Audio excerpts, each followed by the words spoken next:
अंधे का पुत्र अंधा कहकर द्रौपदी दुर्योधन पर हंस पड़ी थी।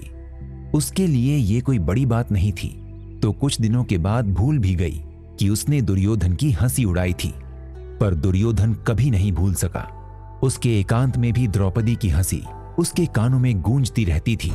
द्रौपदी की हंसी ने उसका सुख चैन छीन लिया। इधर द्रौपदी का जीवन कुछ सहज हुआ था। वो 5 पुत्रों की मां बन चुकी थी। पारिवारिक जीवन में कोई बहुत बड़ी हलचल नहीं थी। अब द्रौपदी की एकमात्र इच्छा थी प्रजा की सेवा करना। पर उस दिन उसकी इच्छा पर प्रश्न खड़ा हो गया जब हस्तिनापुर से महात्मा विदुर कौरवों का निमंत्रण लेकर इंद्रप्रस्थ आए। इंद्रप्रस्थ के राजभवन में आपका स्वागत है तात विदुर। आपकी जय हो महाराज युधिष्ठिर। हस्तिनापुर महाराज दुर्योधन ने आपके लिए निमंत्रण पत्र भेजा है। महाराज दुर्योधन ने द्यूत क्रीड़ा के लिए एक विशेष सभा भवन का निर्माण कराया है। उस नवनिर्मित भवन में उन्होंने आप सभी पांडवों को द्यूत क्रीड़ा के लिए निमंत्रण दिया है। द्यूत क्रीड़ा की बात सुनकर द्रौपदी अशुभ की आशंका से कांप गई। उसके मन में आया कि वो तत्काल इस निमंत्रण को ठुकरा दे, किंतु उसके वश में कुछ भी नहीं था। उसके ज्येष्ठ पति धर्मराज युधिष्ठिर ने जुए के खेल को पाप अवश्य बताया, पर मना नहीं कर सके। विदुर को निर्णय की प्रतीक्षा में ठहरना पड़ा।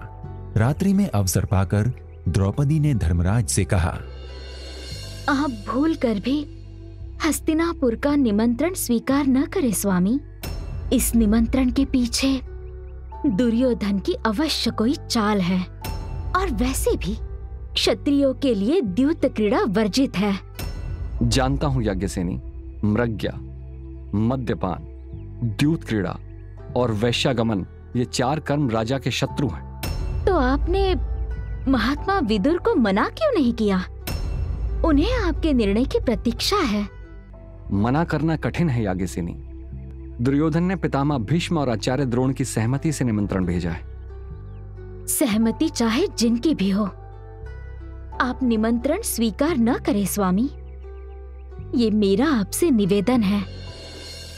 यदि आप कोई निर्णय नहीं ले पा रहे हैं, तो महात्मा विदुर से पूछ ले कि दुर्योधन की क्या मंशा है। और महात्मा विदुर ने महाराज युधिष्ठिर को जुए के इस खेल का रहस्य बता दिया कि दुर्योधन इंद्रप्रस्थ के आकर्षण से मुक्त नहीं हो रहा है और छल से इसे छीन लेना चाहता है। धर्मराज ने सब कुछ समझने और द्रौपदी के मना करने के बाद भी द्यूत क्रीड़ा का निमंत्रण स्वीकार कर लिया। द्रौपदी अपने पति के सामने हार गई। कुछ कर भी नहीं सकती थी। धर्मराज को धर्म का पाठ कैसे पढ़ा सकती थी? अपने 5 पतियों के साथ वो भी हस्तिनापुर गई। दुर्योधन और उसके मामा शकुनी की योजना साकार हुई। पांडवों की ओर से युधिष्ठिर और कौरवों की ओर से उसके मामा शकुनी ने दांव लगाए। उसका एक भी दांव खाली नहीं गया। युधिष्ठिर सब कुछ हार गए। द्रौपदी उस समय रजस्वाला थी, इसलिए एकांत कक्ष में द्यूत क्रीड़ा के परिणाम की प्रतीक्षा कर रही थी। तभी द्वार पर दस्तक हुई। क्या सूचना है?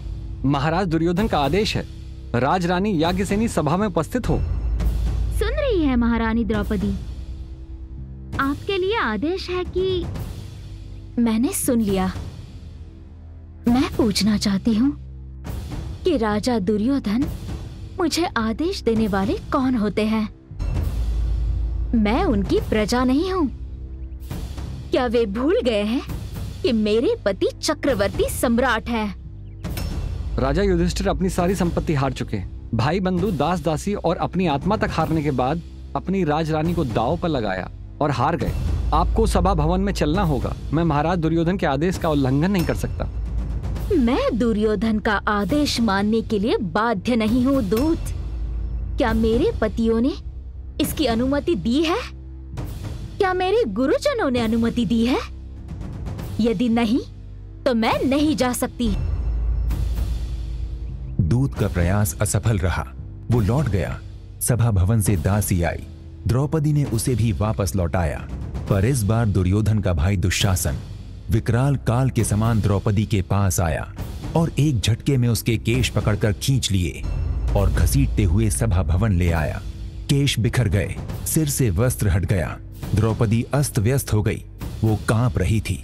उसके पति सिर झुकाए बैठे थे। भीम की भुजाएं फड़क रही थीं। पर कुछ कर नहीं सकते थे। वे तो दुर्योधन के दास हो चुके थे। द्रौपदी विवश और असहाय थी।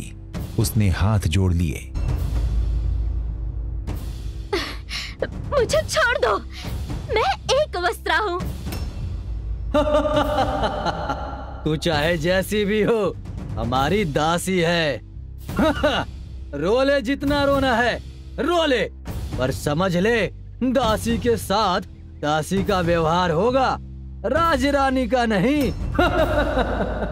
इस सभा में मेरे ज्येष्ठ हैं, गुरुजन हैं, आर्यावर्त के ज्ञानी और वीर पुरुष हैं।